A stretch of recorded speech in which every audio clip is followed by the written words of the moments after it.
Hey, my good friends, good to see you again. Now, today, I have a guest coming on, so this is just me welcoming you to see my guest. Now, my guest is Zebulun Thomas. He is a lot of stuff, so let me read him out. He is a creative strategist, videographer extraordinaire, the video editing master. He's a podcast host. He's also an author. The list goes on and on and on. Now, he has a podcast. If you go to, all right, so go to the link in the show notes, and then you can find the podcast there. So, yeah, I got 3 links over here. So you go to ZebulunThomas.com/strategist-bookings.html if you feel like you want to get a creative strategy going. The fella, he's really good. So if you want that, then if you just go to ZebulunThomas.com, that just shows you like a brief thing about him, and his podcast is called the Zebulun Thomas Podcast, if I believe. Let me confirm that. Zebulun Z. Where you at, Z? All right, so podcast. Where'd it go? Podcast. So here, the Zebulun Thomas Podcast. It took a while, didn't it? So yeah, please welcome my guest Zebulon to the show, and I hope you enjoy it. And if you the usual, if you want to learn to do stand-up comedy, you go to the link that I always tell you to go to, linktree/Halu2. So that is linktr.ee/Halu2. It's right there below you, and you may follow Zebulon. He's got 2 Instagram accounts. Okay, he has my phone. I'm using the phone over there. So let's see, Instagram. Where is? Hey, you guys, I should have had this planned a little bit better. Yes, I know. I agree with you. I agree with you. Okay.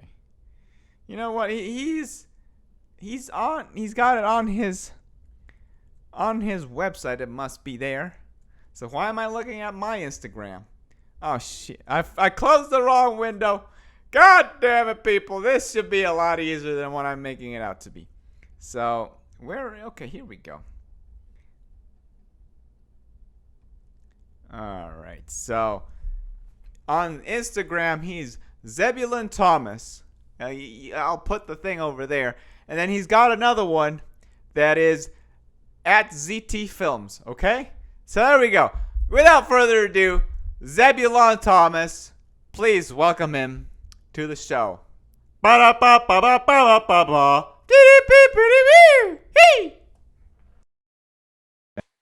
All righty, buddy. Let's do this. Yeah, man. It's good to see you again. Good to see you too, man. So, everybody, this is Zebulun Thomas. He is why don't you explain what you do? I'm pretty much everything. No, it's been a long time doing what I do. At the core of what I do, I'm one of the nation's top commercial videographers, and I'm a world-renowned glide cam master operator. These glide cams are behind me. I don't know if you can see them. Yeah, I can see them. That's a glide cam. You can look it up at glidecam.com to learn more about glide cam. So basically, I create exciting organic videos, and that launched me into the commercial market. And I just like, you know what? I want to create videos that are truly exciting, that stand out, that show my creative side. And I want to be able to be, 100% in control of what I create. And so far, for the past 15 years, that has proven to be successful for me. And I've been able to keep my creative side, and everybody wants that. That's the exciting thing. That's what I'm so humbled about and blessed with, is the fact that people can come from all over to have me work on a project for them.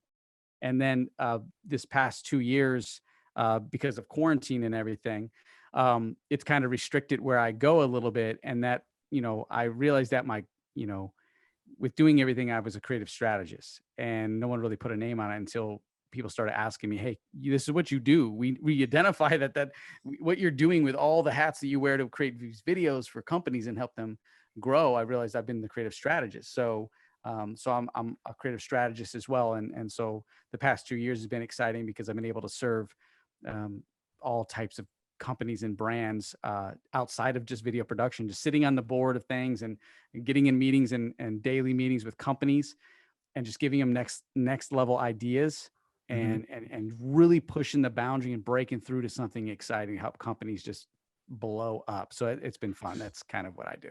That's awesome, dude. That's awesome, man. So you're let's explain why you're wearing the shades and why you're not facing the camera. So your setup is the way your camera's set up. Yeah, my camera's right here.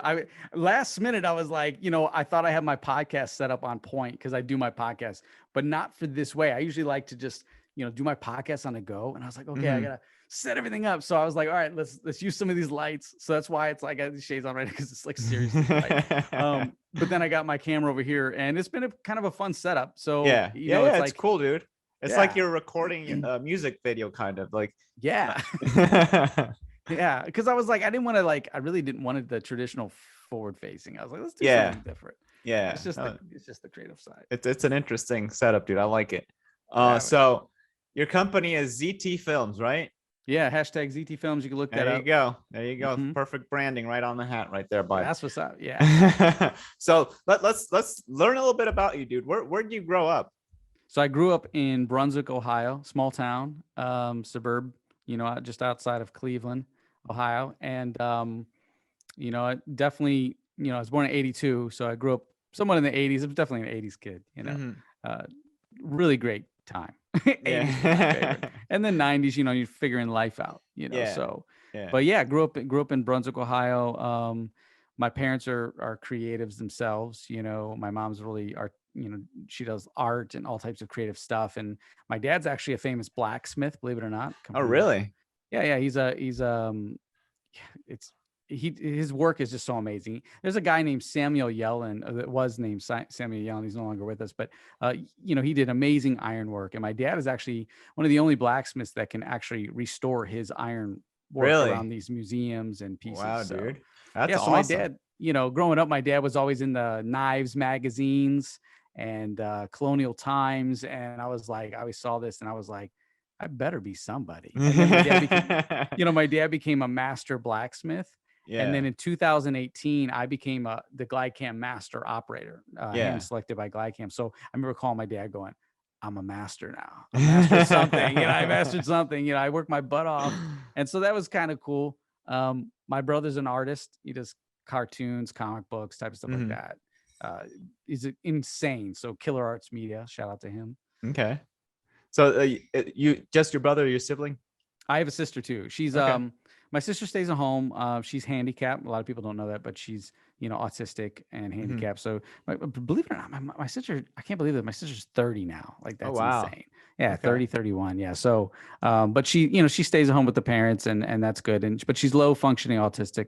So she doesn't really get to live on her own. But that side of my life too also helps me appreciate helping out all types of people, man. Okay. So what does like growing up in Brunswick, Ohio look like? Like how was your your school years and your high school years? Like did you have a fun time in school?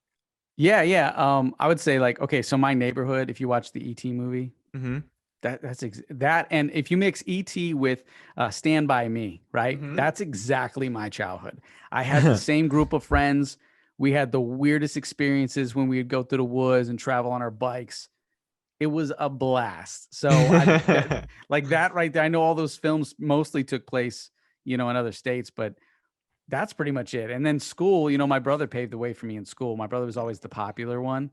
And so because I was just like, my brother's, this little brother, so we'll take care of little brother. And so then, but my parents, I think it was like 96. I think it might've been 13. My parents decided to move and then they made some decisions that didn't really work out for us. It wasn't a bad decision. It just didn't work out for the family. And so I found myself moving literally. I went to 3 different schools before I even hit between 7th and 8th grade. It was 3 different schools. Wow. Yeah. And then I had, 4 different high schools I went to because they moved around so much. Okay. And then I dropped out. I emancipated myself at 16. Oh, and wow. dropped out of Okay. school. Yeah, and I lived on my own because I couldn't handle the moves, and I Yeah. dropped out of school and just kind of did my thing. But the good thing about moving around is that when you would get these little like parties or go to the movies and people would gather around, right? Yeah. I knew everybody. Yeah. Like people would come from all over, like the skate station, right? Everyone would come from all over, and I'm like, oh yeah, everybody knew me because I moved around, so it worked out. That's pretty cool. Yeah. So you made a lot of connections throughout all those moving times. Yeah, a lot of people thought I was homeless, believe it or not. They thought I had no parents, because I mean, obviously, Yeah. before I moved out, I didn't talk about my parents and I moved around. So like, what's this dude? Like, he's always got a book bag and he's always somewhere. Because like when we would move, there were some schools that for a while I tried to go to that school, but Mm-hmm. we lived outside the district and I didn't want to tell anybody. So I was Yeah. finding the rides, finding somewhere to get close to town. I'm, Yeah. 30 miles out of town. I'm going to the school that I shouldn't be going to anymore. Yeah. And finally they find out where I live and they're like, yo, you gotta go to this other school. You gotta go. I'm like, wow, Oh. man. Yeah. I'm like, dude. So, I mean, I bet you that gives you a lot of stories like throughout life. It's like, I just did this and that. But so you said you were emancipated. What does I'm very intrigued by that. Like, what does living? I mean, you pretty much living on your own since you were 16, essentially. yeah. And what do you think that gave you as a human being? Like, what? Oh man. It woke me up to, well, first of all, let me go back to the emancipation part. So I was at my dad's work one night. Mm-hmm. Obviously, he worked out towards the school I went to school at the time before I got booted to another school.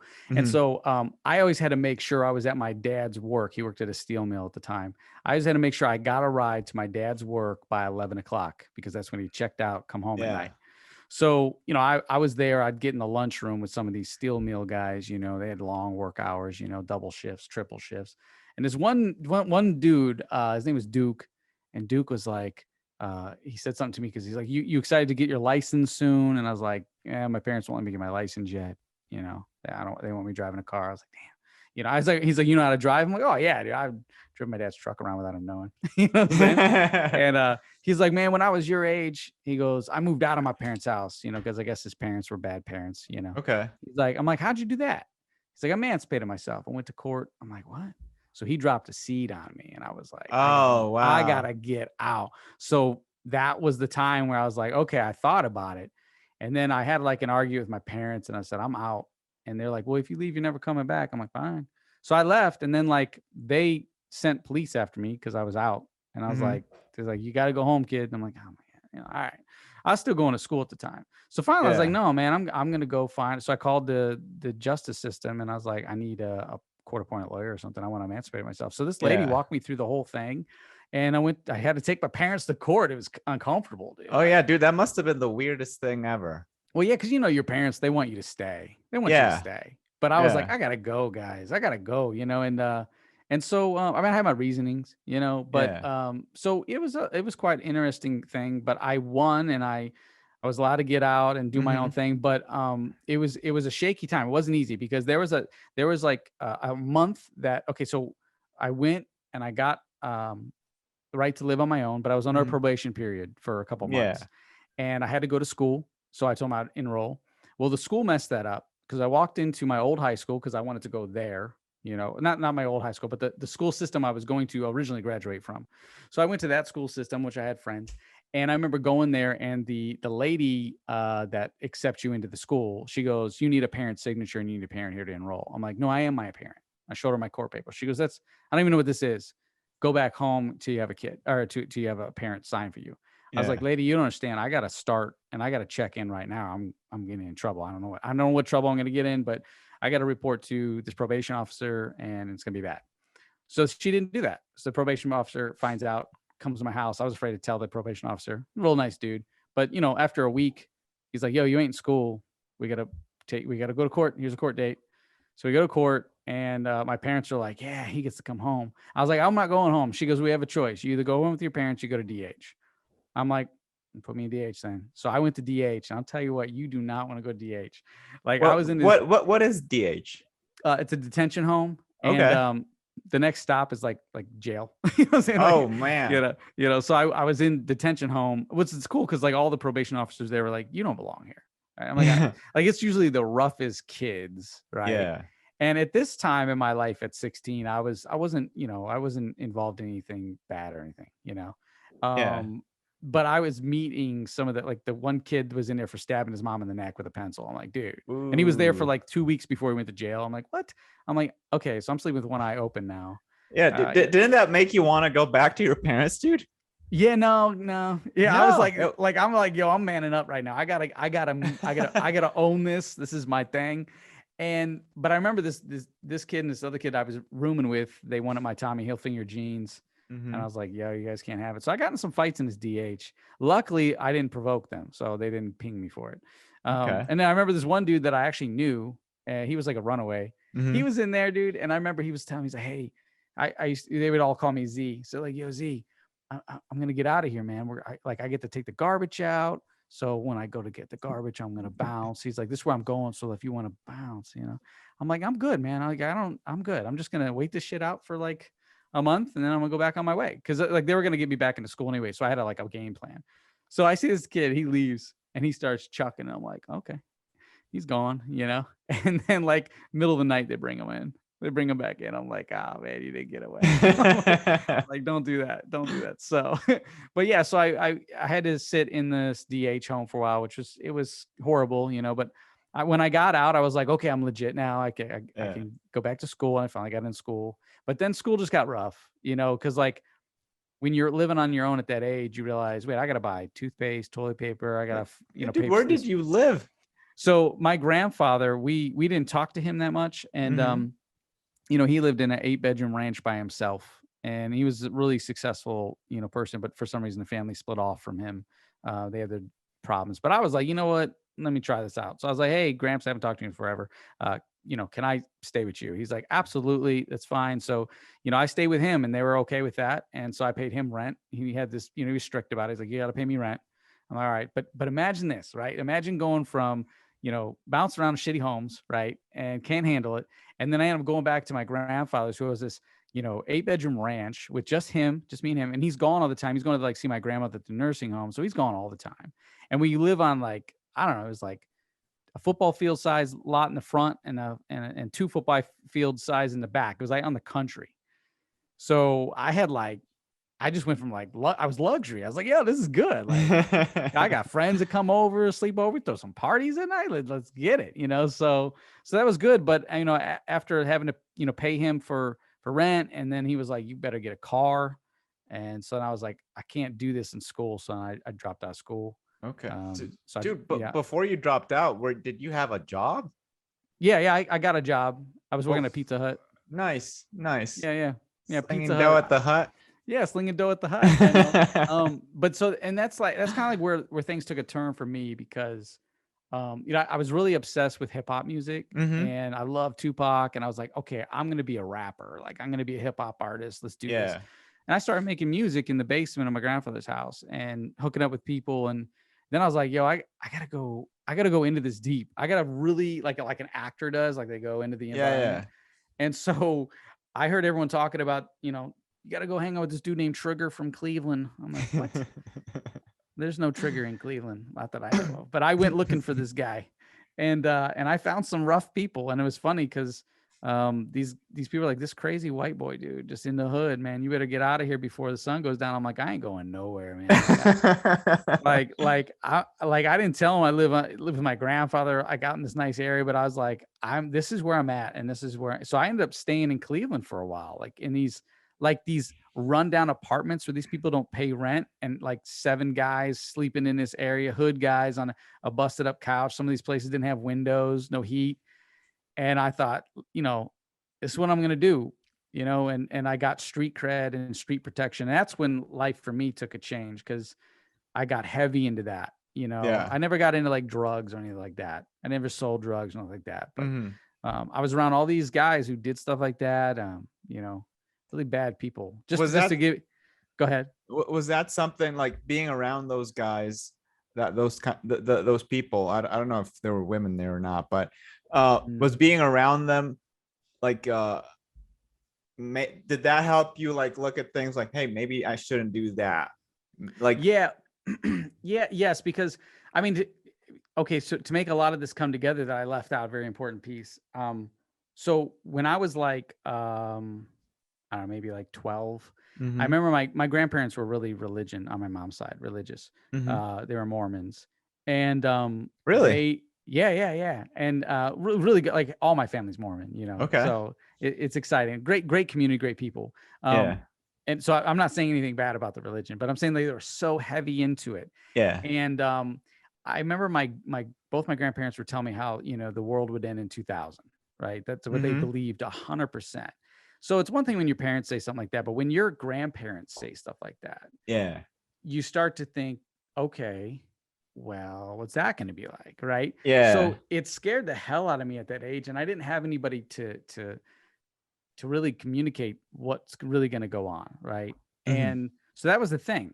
And so there was that, and it really messed me up.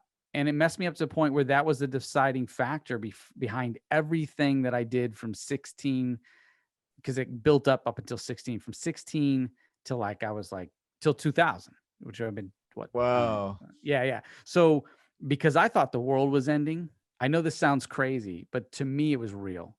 Oh, dude, And I believe it. Yeah. yeah, and I already been through a lot of trauma, you know, that I'm leaving out, but there was some trauma that I've been through. So you know, it heightened my anxiety a little bit. So from that on, I decided I'm going to live my life to the fullest. So going to the streets was like, hey, you can do whatever you want to me because the world's going to end. So I ain't worried about it. So let's get some tattoos.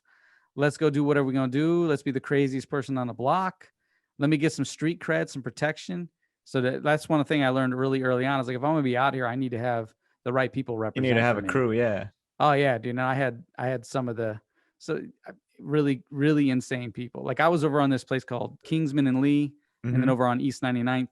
Like these are places where people like Bone Thug, you know, grew up, you know, so it's like, you don't go there, you know, but I was in the middle of all this stuff at the time. So, but I got protection, but none of the people that I was with, they're not even around today. It's like 30, 35 that of sucks, these guys. dude. Well, yeah, they all got caught up and between either drugs or gang violence or something like between drugs, gang violence, prison, you know, getting killed in prison, things like that. Oof. So yeah, it's crazy. I mean, all types of people. There was guys that were in their 40s that I knew that were like old time gangsters, you know, and they're gone. Dude, you're tough, man. I remember I had one moment where I got angry at my parents, and I was like probably 10 at the most. I don't know. I was very young. And I was angry over the dumbest thing. And I'm like, you know what? I'm gonna leave this house and you're not gonna do anything to me. So I grabbed, like, the only possession I had was a Nintendo 64. So I grabbed my Nintendo 64 and I went to my parents' garage just because I didn't have anywhere else to go. And then I thought that they weren't gonna find me. And then I guess they looked around for like a half hour, like, oh, we don't know where he is. And then I'm like, well, they're not gonna find me, so I better go and show them where I'm at. That way they can find me. And that's to the extent of what I did. Because like I'm like, no, this is not gonna work out. I need to go back. But they're not finding me, so I gotta help them out a little bit. I got a runaway story that's like that. So I was like, I think I might have been like 6, maybe 7. And I don't know, for some reason, I'm mad at my mom. I don't know. She was on the phone. Yeah, that's what it was. She was on the phone with her girlfriend or something all day, dude. Like, I'm like, play with me. Let's do something. My brother didn't want to play with me. He was out with neighborhood friends. I think it was like 10 o'clock at night. And I was just so upset. I was like, no one's giving me attention. So I had like remember the My Buddy dolls? Yeah. That was my jam. That was my buddy, right? Wherever I go, he goes, right? So I grabbed my Buddy doll, and I think I grabbed some fruit snacks or something that we had, and I was like, I'm out. And she watched me walk. I'm like, I'm running away. And she's on the phone. Oh, okay, bye. You know. So I go out the door. As soon as I got outside and the driveway was pitch dark, I'm like, oh man, this ain't gonna work. So I just kind of stood out there by the door. I'm like, maybe she'll come get me. Yeah. And finally, she came and she goes, get in the house. I'm like, yeah, all right, I'm not. That was away. It. Yeah, I'm not running away. No way, dude. No way. Dude, so how old were you when you started playing music? 13. 13? When I started to really like just on a little keyboard. I was like, oh, this is cool. And it wasn't until like 14. 14's when, like, you know, Tupac was, you know, his music was hitting All Eyes on All Eyes on Me, and I was like, that's cool. And so then I was like, I want to do music like that. So I started writing rhymes, and I was horrible for a while. But then eventually, I ended up just kind of fast forward on that. I ended up really pursuing a music career, and I got artist development deal with Jive. I ended up going out to Florida, going on a big tour. You know, I was there, like I was right there. You know, back in the day, I rubbed shoulders with people like Rick Ross and Ying Yang Twins, Little John, Pitbull. Like, these are all early in their career. Like, I was in studios with these guys. I was the nobody, or I would be the opening act on the tour bus with some of these boy bands, you know? So I did it. I did the thing, you know? I had 13 albums recorded. How many? 13 albums. Whoa. Yeah. That's crazy, man. I was on my grind, man. I was like, I have to record. And I learned to produce my own beats, my own, you know, everything before I got the development deal. I was write my own lyrics, make my own beats, do my own album covers. I mean, I was just self-producing like crazy. That's where like video production started, huh? Because yeah, like, pretty much. You started doing everything on your own. Yeah, like I would just like, I would hear it. I don't know how to play music. I just like hear it. I'm like, okay, let's do this. And I remember going to studios and like seeing their setup. I'm like, okay, I got to figure out how to get this. So I go to Radio Shack, save up some money, and I'd buy microphones, like figure it out. You know, we had like closet studios, you know, I make it sound good. The smartest thing I ever did in music was, I remember right before I got my development deal, I was so close, because it was like independently, like my friends, I have a lot of friends higher up now, like in the acting industry and everything. And so, you know, these guys, you know, took me in under my wing, and I didn't know who they were at first, but so they ended up initially getting me connected with the Jive, you know, with Jive A&Rs and stuff like that. But if it wasn't for them, I don't know how long it would have took me.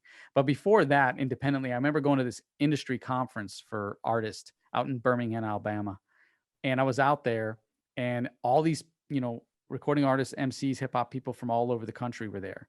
And so I started meeting all these people. The smartest thing I did, I was like, all right, I got everyone's number. And then that whole summer, I started driving out to these people's places and recording with them. It's like there was this country hip hop group, like they did like Southern rap. It was so awesome. And here I spit 3 verses on, you know, on a track with them. And then I did 4 songs to this guy. And everyone went to New York and California. And then the following year, when everyone got back together, I was on almost everybody's album. Oh, wow. And nobody knew it until they all came together. They're like, yo, I got this guy. Wait, you know him? He's on your album? I was like, and then I was just like, yeah. I was like, it was dude, good. That's awesome. That's crazy, man. How old were you when this was going on? Like legit into the hip hop scene, 18 to, I think my last track I did, I was probably 26. Dude, that's crazy. So you went around. Yeah. That's crazy, man. And did you tour all over the country? Yeah. There was at the time, which I don't know if they're even a band anymore, but there's a band called Deep Side, and they sung like love ballads, almost pop music. Okay. They were anything that the A&R wanted them to be, pretty much. And so I tagged along with those guys, and I did opening acts for all types of people, and that was exciting. Sorry to interrupt. What's A&R? That's an artist like an A&R is like a recruiter for a music company. Okay. You know, so they find the talent, and if you're good, you report to them, and everything's good, and then they micromanage you, get your own music manager and everything. Okay. So, you know, and they develop you basically. All right. Yeah, but there was times where like, yo, there's Eminem's big, so there's not going to be any more white rappers. And that was the time. I was like, what, man? I'm like, yeah. So then I started doing mixtapes in the streets of Miami, and in Miami I blew up pretty big. I started really, Miami showed me a lot of love. South Beach showed me love. And again, because I came from Cleveland streets, you know, it was a bit of a wake up running around in Miami streets. It's a little bit more real, but we're a little, you know, it's like real recognizes real. They're like, this guy must be from somewhere, because he's not afraid of anything out here. Yeah. You know, that's crazy, dude. So I'm guessing, how long did you hang out in Miami for? I was out in Miami, I'd probably say like combined, maybe 2 years. Okay. You know, combined. And because I was back and forth, but I lived out there. First time I lived out there for a month, and I came back and lived out for 5 months, and then I did a year out there. And then years fast forward, I'm successful now doing my thing as a videographer and everything. I found a lot of success, financial success. And I was like, I had a family now. And I tell my wife, I'm like, we're moving back to Miami. I'm like, it's going to be great. And I get out there and I was like, we're going back Nope. to Ohio. Yeah. I was like, no, we're getting out of here. Like, no. So, I mean, it's all good. I love Miami. It's just for me, it wasn't the same. It changed. It grew up. It got too busy for family for me. Like, it would have been great if, if it was just me and my wife, or if I was single, I could probably still make it work. But it's a beast out there, and I loved it, but it was just too busy for me, and I got too comfortable with where I'm at in this country land, suburbia, whatever. Yeah, it's nice to have space. I don't know about you, but I love having space, dude. It's it gives you some mental sanity. Yeah, exactly. And that's the thing, is like, for the longest time, I didn't talk about my backstory, like where I came from, but you got to embrace it because it helps other people. And when you talk about it, helps other people realize that, like, none of us is perfect. And so what, I came from that. I survived all that. Like, I got through these things. There's a lot of things that happened that shouldn't have happened. But, it developed me into a person now where I know how rough the world can get. And so I try my hardest to diffuse things and become the brightest person I could be, and have fun and laugh stuff off. And I try not to take things too serious. And when I see the world as it is now, I'm like, let's just try to change the vibration.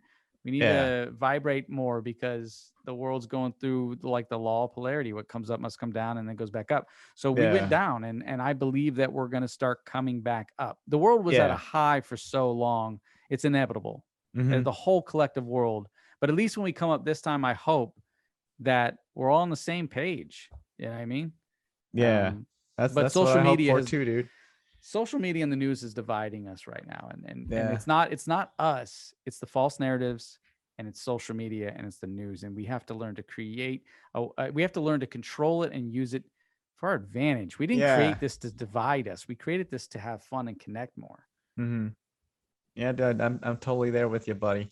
So, what made you decide to, pivot your career? Like, it seemed like you were doing a great, and then you suddenly, mean with the music? Yeah. Okay, so to be honest with that, imagine all you know is trauma, violence, and then you get into the street life and you see more violence, and you have protection. So like, if someone's messing with you, it's not just one person roll up on you, it's 30, 40 people. It's half the block. Yeah. Because no one knows, it's like, so it's like having that kind of power in the streets. You're just like, okay, I'm not going to use it unless I need it. So you see that. And then you get into the music industry, and I have a song. I wish I could play it, but it might be a little too harsh, but maybe I'll send it to you. But there's a song. Send it to me. I'll have it on the show notes. Like the lyrics in the song were basically talking about, I said, I ran with them killers. I know what they think. And then I said something about the industry. I'm trying to remember my lyrics because I wrote them so fast. But basically, it was like, I ran with the industry, and I don't think the industry is that good. I was like, the things I was seeing in the industry, I'd rather go back. I'd rather go back to the streets. You know what I'm saying? And I said some things, and it was pretty harsh. So I was poetic, as like all my lyrics have a message and a meaning and a purpose. They're not just like talking about cars and stuff. Like everything is like Tupac. And I was really inspired by Tupac. So everything I wrote was things I really experienced. And so, the industry got to the point where I'm like, you guys are dirty. You guys are more dirty, at least the people I was rolling with at the time, dirty than some of my street kids, some of the guys who got my back. And I'm like, and the street, the thing is, the reason, because like when you join the people I was involved in, you don't get out. Like, you don't get out. Like, that's a life thing, and fortunately for me, they all like, you don't belong here anyways. So we're going to represent for you, and you need to go chase this dream. That was crazy. I remember being in the streets, and there were some guys that would sing songs, and their songs were so beautiful. And, these are guys that are, holding guns, and like, they'd be in a club and they'll hold you up, straight street survival, but they have a heart. They like so much good in the streets, but yet we have to survive, right? Yeah. And so when I saw that, I was like, all right, I'm gonna come up and I'm gonna come back for you guys. They're like, you don't have to come back for us. This is where we stay. We don't need to come out of here. This is our world. This is where I'm like, okay, so I moved up, but when I got to the industry, I started seeing all these people, and it was like unlimited supply of anything I wanted. Luckily, I'm not addicted to anything, and I don't have any habits. I don't need drugs, or I don't drink. It's just I just never picked it up. But that's what it was. Everybody was drunk. Everybody's high on something. It was always, and it was like, I don't really want this. And one of my songs I put, fast money, fast food, fast women, fast cars, fast life, fast women, right? Mm-hmm. Like that's what it was. That was the turning point. I'm like, listen, this is too much. Like, I'm at a different city. It's too fast. Nobody knows who I am. All this success surrounding me at the time made me look famous and popular, but yet I was broke. I didn't, I wasn't what I was, because they make an image out of you. They make you look good, and I remember, being with the right people and getting shots of like Fat Joe, and then like paparazzi would come around and I was in a VIP booth down by Star Island in Miami, and getting shots of paparazzi and hanging out with Fat Joe and all these guys. It's like, oh, dude, you made it, Yeah. But then when I came back here for a little bit, they gave me a break. They said, okay, no touring right now. Take the summer off, and that's when I came back to my hometown, and I was like, I want to do something different in my life. I'm burnt out, because like before I was writing music about what I lived and what I experienced. Yeah. And when you go out there and anything's given to you, it's like, it goes away. Yeah. Like guys, like this is not, what am I talking about? What am I going to rap about? Like the struggle's gone. It was all therapy for me to get through the shit I was in. So I have no more shit. You guys are giving me opportunities. And that's when I was like, I'm going to take some of this money that they did give me when my royalties came through, and I'm going to start business. And I'm going to change my life. And I remember some of the people that I met, they were like, at the time, really, you're wealthy people, really wealthy. And I was like, I remember sitting at the dinner table at this lady's house, family. She had me over. She's like, because her daughter was a dancer in one of our music videos.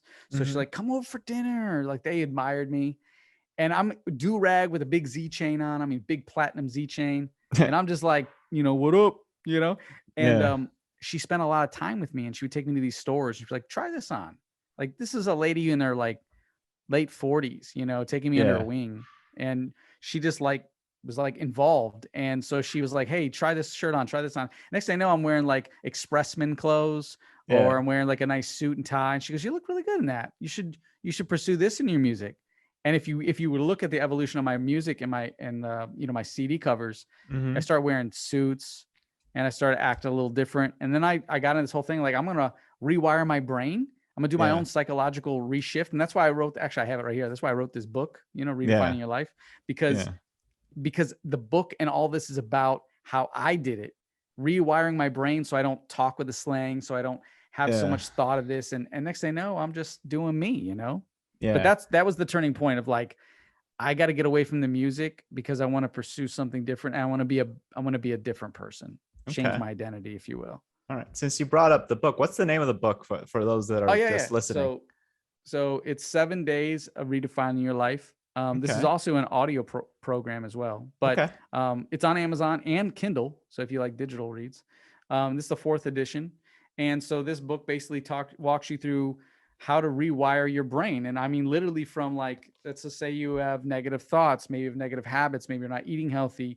I mean, even for spiritual, physically, emotional, mentally, like it's all inside the book. And then the biggest factor in this book is, I think it's in chapter 6, is the secret of contribution. It's how ultimately you receive. And if you give more, you receive more, unconditionally. Yeah. That's pretty cool, man. So you started all pretty much shifting from the music into the video.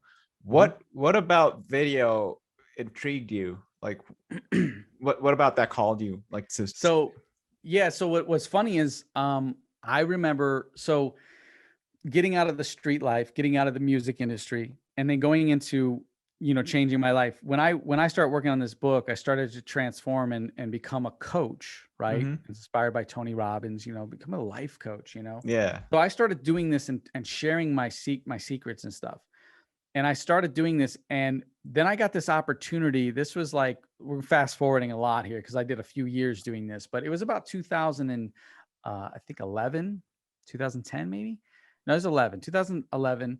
And I found my opportunity to be to have my own satellite radio station. Like, I was a guest on this guy's network, and he had some open spots. He goes, "Dude, you did such good views and people listening with the viewers. I think you would be a good, radio host." I was like, "I'll give it a shot. Why not?" And at the time I was just a life coach. I didn't do any video.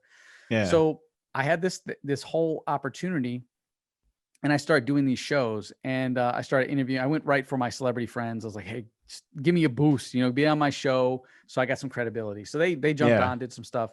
And then my dad was like following this YouTuber named Devin Graham.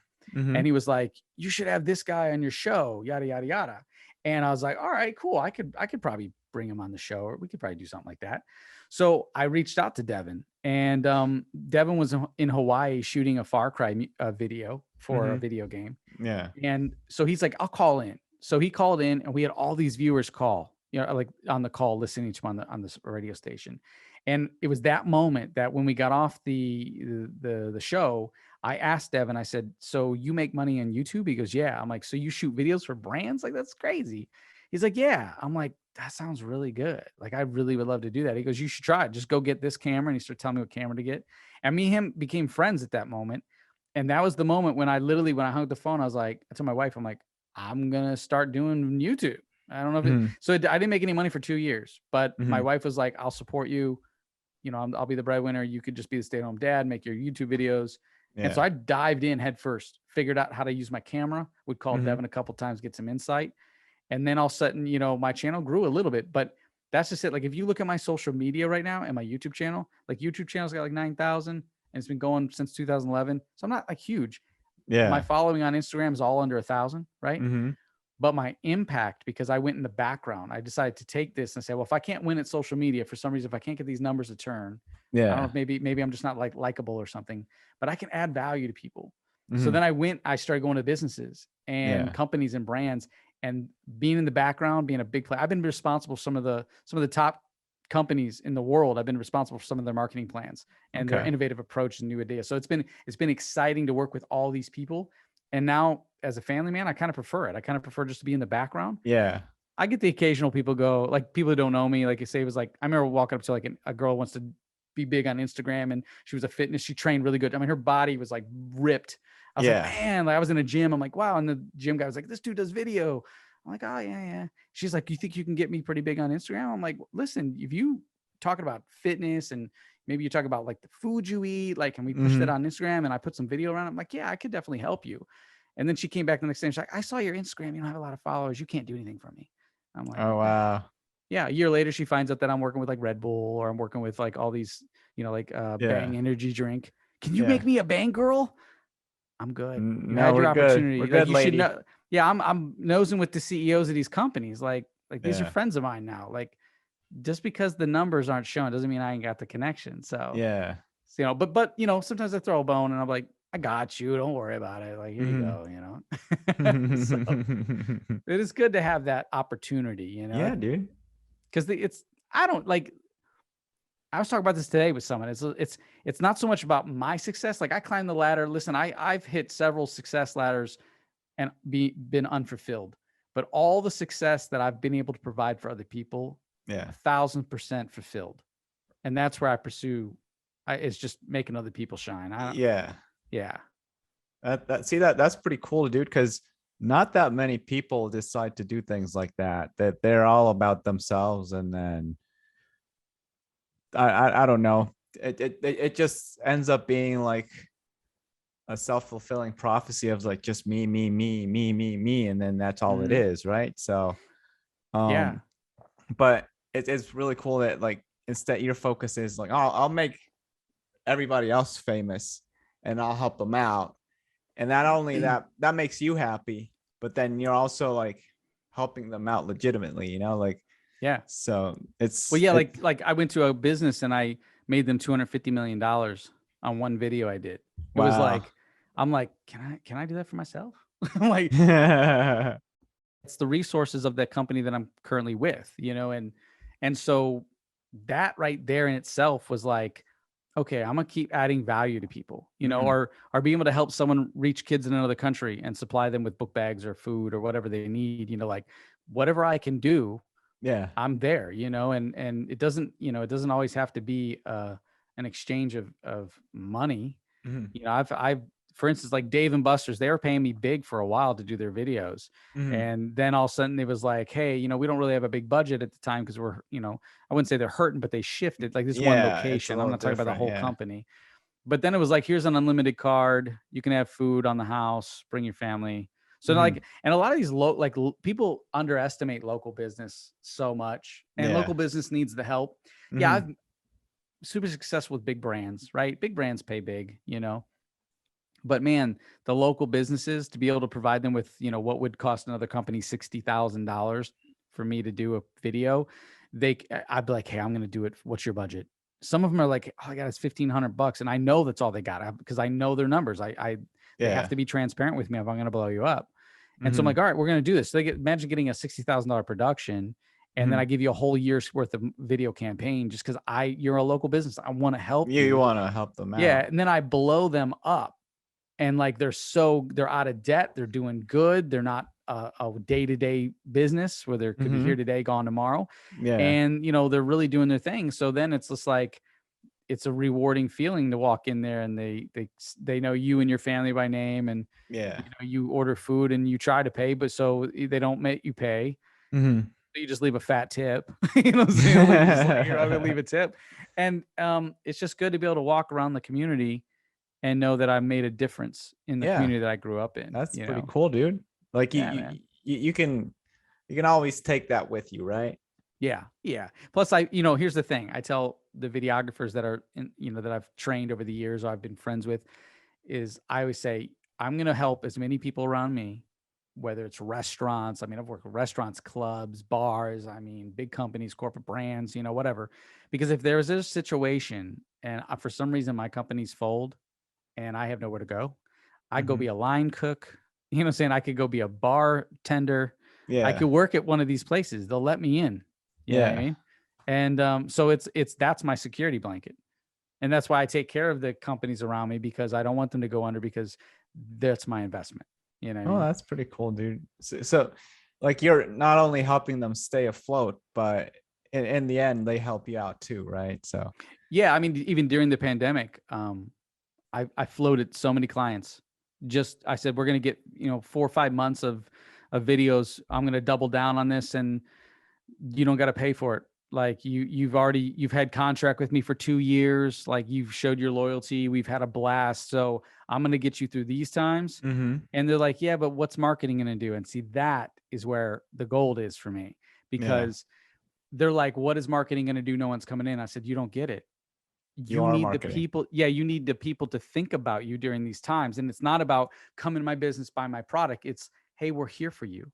Hey, let me de-escalate the situation. Oh, you're stuck in quarantine for 95 days. Let me send you a gift, or call us today and let's have a checkup on, maybe it's whatever, right? So creating this awareness and then finding these strategies. So when the pandemic started to be over, right? Like, and people come outside again, we weren't doing the masks and the videos, and nothing against masks. I'm just saying, like, here's why I didn't talk about the situation, so we don't get pinged on here. And we didn't talk about the situation of the pandemic. We didn't talk about masks. In the videos, I want thing to be as normal as possible. Yeah. So that when the world is crumbling and it's shit, we can see these videos and feel a certain way. I'm like, wow, we can look good. Yeah, like, I remember how cool it was to go there, right? And like Kalahari water resorts, and so when this all over, now we see those videos and they go, I'm thinking of that place. I get to go there. I want to go there. Right. And because the companies, like, if you're a Home Depot and you have these videos, we've seen masks in Home Depots and talking about the virus and all that stuff. Well, they can shift their branding around so fast. They can reprogram you and your anchors that you have towards Home Depot. I mean, I'm nothing against Lowe's. I'm just, it's just closer for me. But the companies that can't do that, and they're maybe self-marketing, what happens is when you get away from this has been a shit year, right? It's been shit. So the last thing we want to do is go to a place that makes us think of that shit company. Yeah. So now you've anchored to shit, and now it's going to be hard for you to unshit yourself. Yeah. So it's like, it's the psychology behind the marketing. It's pretty interesting, man. So you have, how long have you been doing video now for?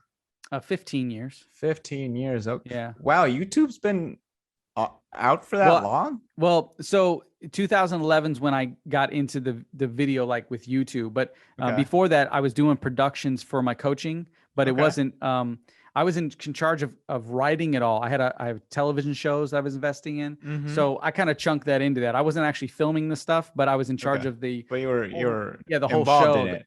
Yeah. And I basically loved it and I knew of it, but it wasn't, like I said, it wasn't until Devin when I was like, wait a minute, what if I picked up the camera?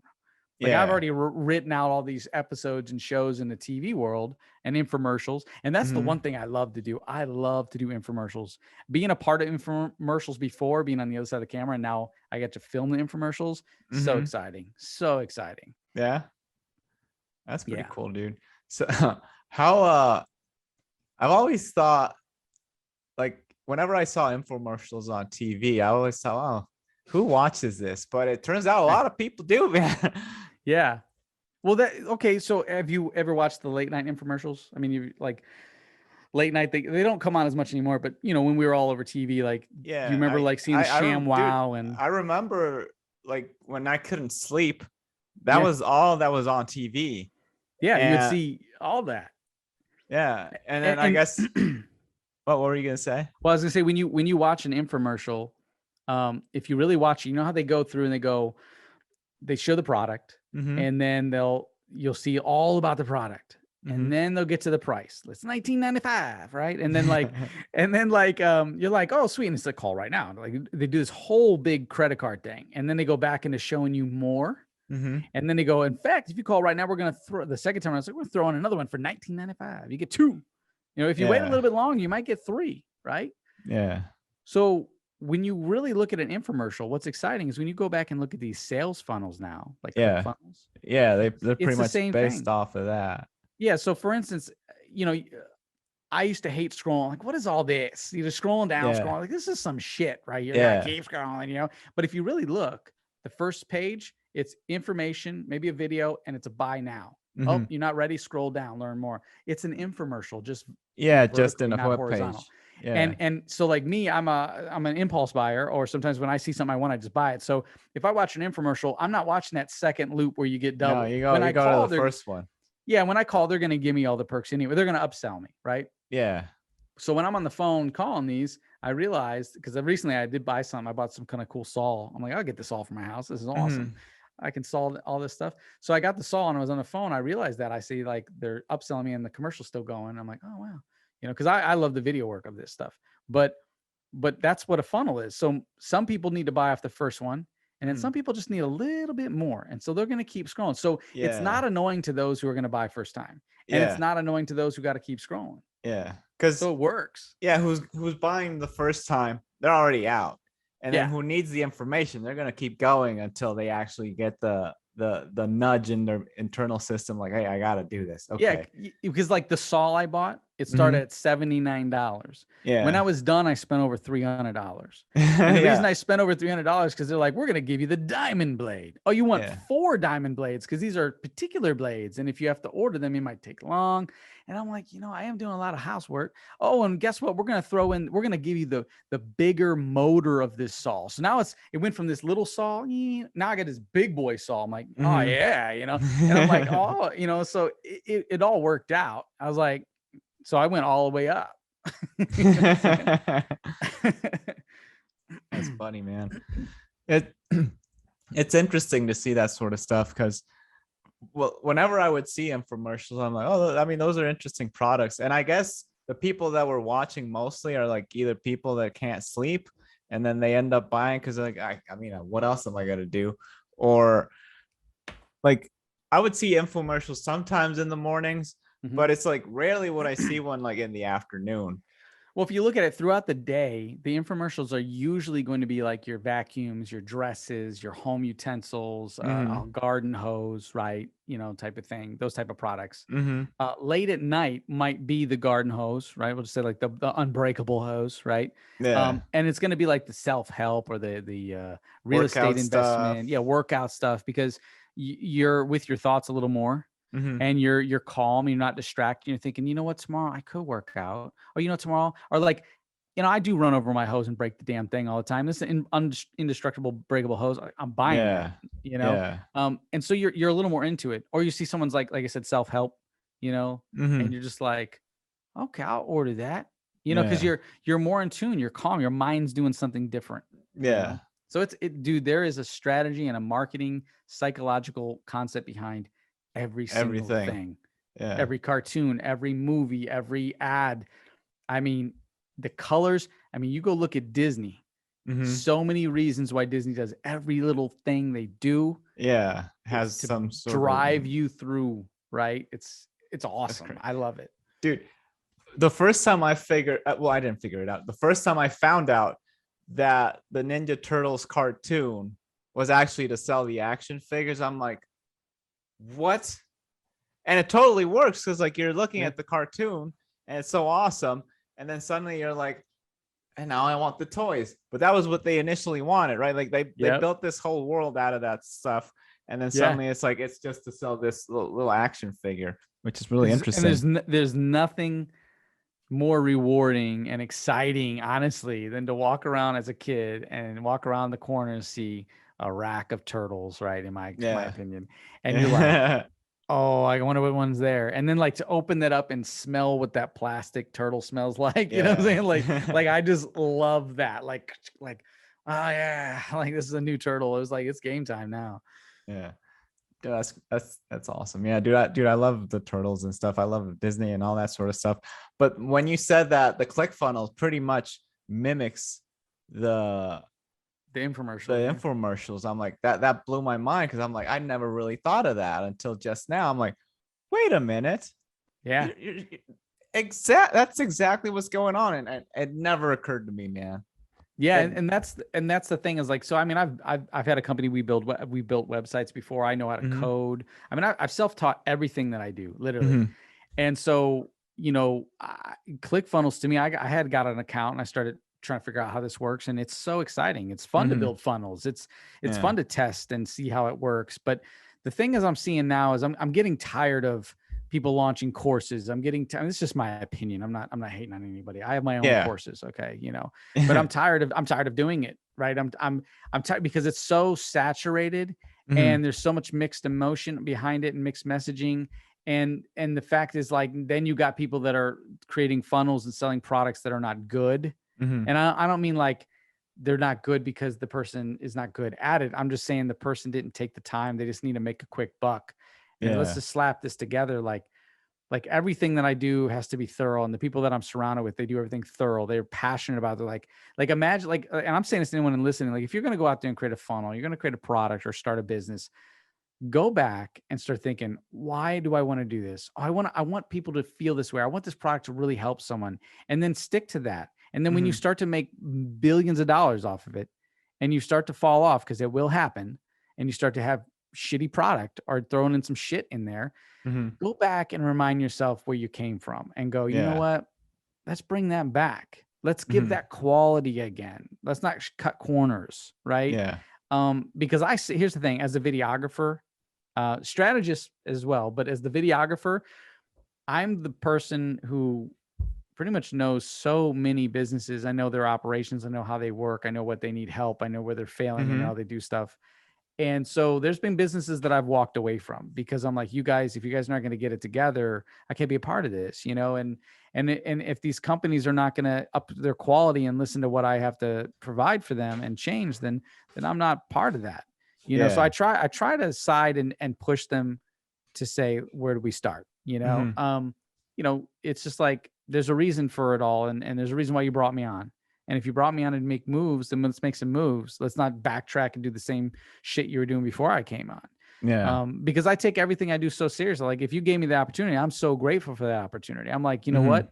if your company's my company, so let's dive in. Like at that point, I'm not even looking at the money. I'm looking at like, how can we really, what can you do to help? Yeah, because I mean, I have videographer friends that still haven't come up. They're like, and they're way better than me. Like I'm telling you, these guys are so good, but they're psychologically, their mind, they're not there because they're too busy. Like, oh, I got to get paid. Listen, you'll get paid when you take that client that you get and you just maximize the value. Yeah. When it comes down to cutting people, or when it comes down to like hiring the right person, they're going to come back to you because you gave quality and value. You know, and even like, here's the thing. I read this the other day on Instagram. I'm like, man, isn't that the damn truth? You have someone that says, I have people that'll pay, that'll charge less for what you do. And then it said on there, when someone says that to you, you say, well, I have clients that pay more. That is so true.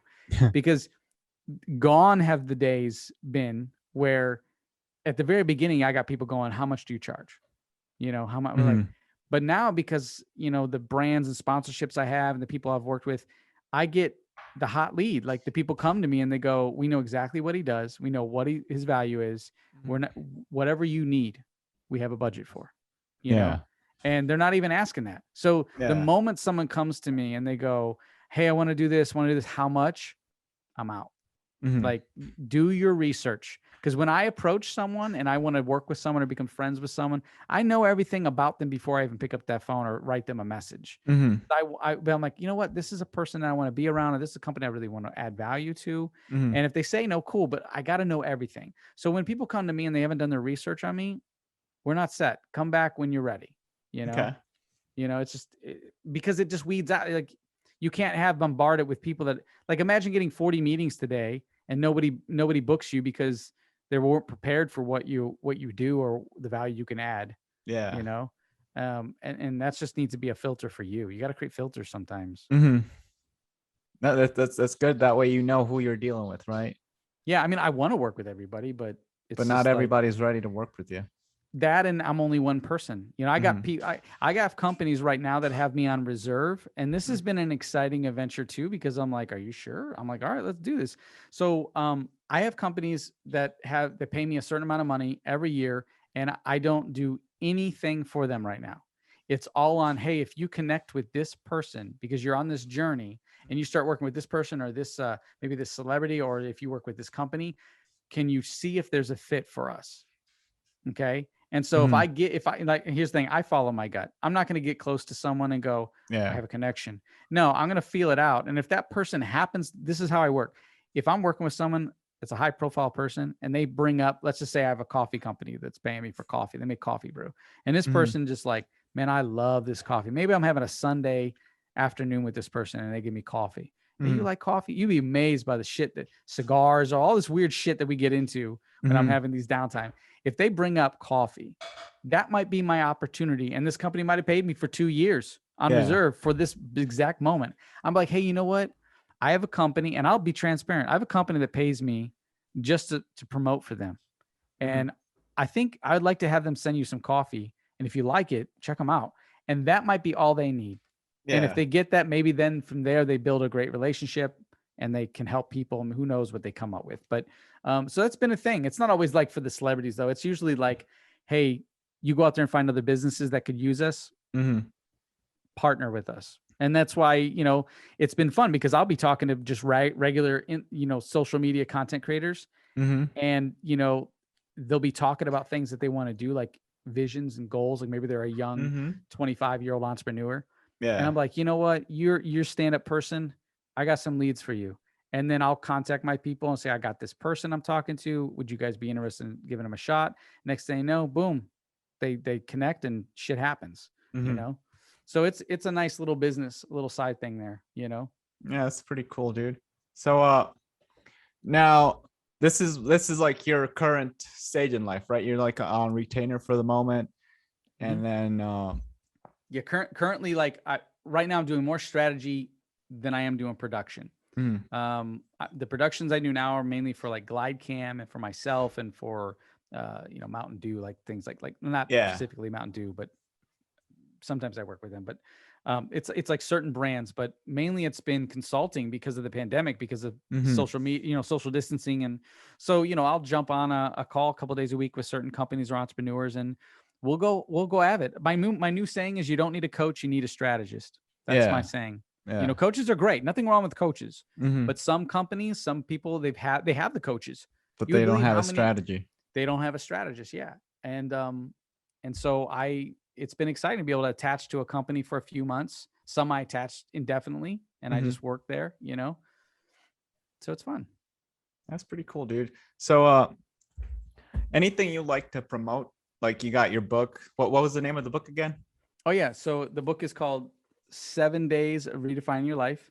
And if you go to my website, ZebulunThomas.com, you'll be able to find this. I'm going to be starting. It hasn't started yet, but I'm just trying to see who all wants a piece of this. Mm-hmm. It's affordable. I'm going to be starting a Facebook group where we go over the book. You get the book for free when you get inside the course, and we just kind of go over it. It's a 7-day course. You could take longer, but just build a little community around this book. But other than that, I mean, promoting wise, I would appreciate a follow on my Instagram. What's your Instagram? So I have two. I have ZT Films, if you look at the hashtag, or just ZT Films. Mm-hmm. And then Zebulun Thomas. And choose which one of those accounts you really like. Don't follow me just because you want to give me a follow. Like if you really like some of the stuff I post, on the Zebulun Thomas, it's going to be more of personal, creative stuff, maybe some family photos type of things, but things that we can really have a true discussion in the comments. Like maybe I post like, this is my family, we're having a fun day, what are you doing? I want to know. Like, I want to build relationships there. And then on ZT Films, it's all about the actions. Like, if you want to get ideas for videos, movies, maybe you need to bring me on board for something, or just, see where I'm at. Like, who I'm in the background with. That's where I'm going to be sharing some stuff. So I'd say that's about it. Other than that, I mean, it's really about the people that you'll see on my Instagram stories. Like, if I start posting people to go follow, take a look at that, because, so many people need your help, or you might be able to get involved in something and help out people from all over the world. Yeah. That's awesome, dude. So Zebulun Thomas on Instagram, ZT Films. What was the name? I'm sorry, I'm forgetting the name of the book, dude. 7 Days of Redefining Your Life. 7 Days of Redefining Your Life. Yep. Get all that. I'll have all the links for that in the show notes. Appreciate it. Dude, let's wrap this up, man. Thank you for coming on, man. It was so much fun. Yeah, you too, man. I appreciate being on, and I love what you do. Like, and I can't wait to connect a little bit more. Thanks, dude. I appreciate that. I can't wait to do that too, man. So I'll catch you later, my man. See you later. Take care. Bye. Good. Bye.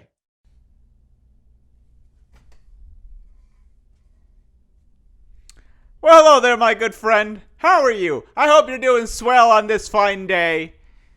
There was one time where I enjoyed someone's video, and I didn't know how to get the next one. So I thought to myself, oh, what if I subscribe to their video? What a novel thought. If you enjoyed this video, would you please like it? Subscribe to the channel. That way, anytime a new video comes up, you'll get the next notification. You know when it comes up. It will be swell. And if you enjoyed it a lot, share it with your friends. That's all I'm saying. Only if you enjoyed it a lot. If you didn't enjoy it that much, just keep it to yourself, Just keep it to yourself. All right. I'll see you in the next video. Bye-bye.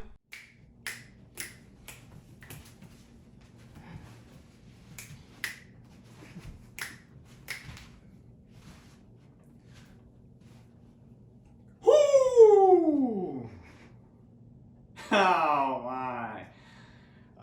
Hi, I didn't see you there, but since I got you here, let me ask you a couple questions. Would you like to support this podcast? If that's a yes, then I have another question for you. Do you like stand-up comedy? Have you been thinking about it for a while? Why haven't you done it? Is it because of fear? Are you doubting yourself? Is that what it is? What if I told you that we can turn those fears into action and we can get some results, right? So, look, if you want to have fun, if you want to do stand-up comedy, if you just want to challenge yourself, if you're a business person, it's great to know how to speak in public because you have to do it constantly. And by doing stand-up comedy, you'll be doing it all the time, especially because it's a lot harder to make people laugh than it is to just talk in public. So if you like doing that, and if you want to have fun, how about you go to the link that's below? It's right here, linktr.ee/khalu2, linktree/halu2. And if you go to that link, click on the stand-up comedy course for beginners, and you can buy that course over there, and we'll all have a grand old time. You have fun learning how to do stand-up. I have fun being with you. It's all fun and games over here. So what do you say? You want to join me? I'll see you in the next video. Bye-bye.